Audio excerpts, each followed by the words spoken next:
ఎక్కడో కొండల నడుమ చిన్న వరద ప్రవాహంలాగా ప్రారంభమై దాదాపు 30 కిలోమీటర్లు ప్రయాణం చేసి ఒకప్పుడు ఈ అమరావతి రాజధాని ప్రాంతంలో ఉన్నటువంటి పంట పొలాలను ముంపుకు గురి చేసేది ఈ కొండవీటి వాగు. కానీ రాష్ట్ర ప్రభుత్వం ఎంతో ప్రతిష్టాత్మకంగా తలపెట్టినటువంటి ఈ రాజధాని ప్రాంతంలో ఈ వాగు పుణ్యమ అంటూ భవిష్యత్తులో ఎలాంటి నష్టం వాటిల్లకుండా గట్టి చర్యలు తీసుకుంటుందని చెప్పాలి.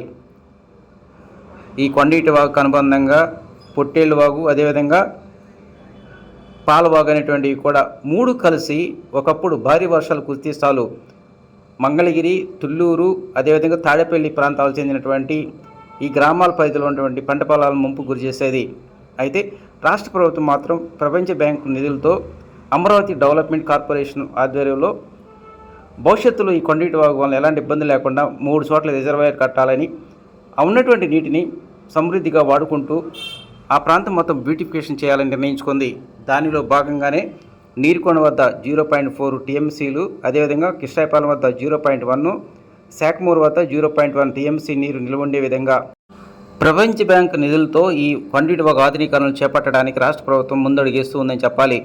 వాస్తవానికి ఇప్పటి వరకు కొండవీటి వాగులో భారీ వర్షాల కారణంగా వరద వచ్చినప్పుడు దాన్ని ప్రస్తుతానికి కృష్ణానది వద్ద ఉన్నటువంటి ఉండవల్లి హెడ్ రెగ్యులేటరీస్ ద్వారా కృష్ణానదిలో నీరుని లిఫ్ట్ చేస్తూ ఉన్నారు.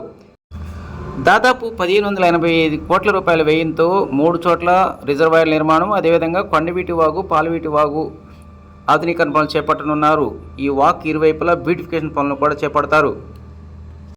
మరోవైపు రాజధాని అమరావతి ప్రాంతంలో పనులు వేగవంతం చేసే దానిలో భాగంగా సిఆర్డీఏ ఇప్పటికే దాదాపు 2500 కోట్ల రూపాయలు విలువ చేసేటువంటి అభివృద్ధి పనులకు సంబంధించి టెండర్లు కాల్ఫర్ చేసింది. వాటిలో రోడ్లు, అదేవిధంగా వరద నీటి డ్రైన్లు, కమ్యూనికేషను, గతంలో మిగిలిపోయినటువంటి ఐఏఎస్ అధికారుల యొక్క వసతి గృహాలకు సంబంధించినటువంటి నిర్మాణ పనులు, ఇట్లా మొత్తం 2500 కోట్ల రూపాయలు విలువ చేసేటువంటి వర్కులకు సంబంధించి టెండర్లు కాల్ఫర్ చేశారు. అది ఈ నెల 27వ తేదీన ఈ టెండర్లు తెరవనున్నారు.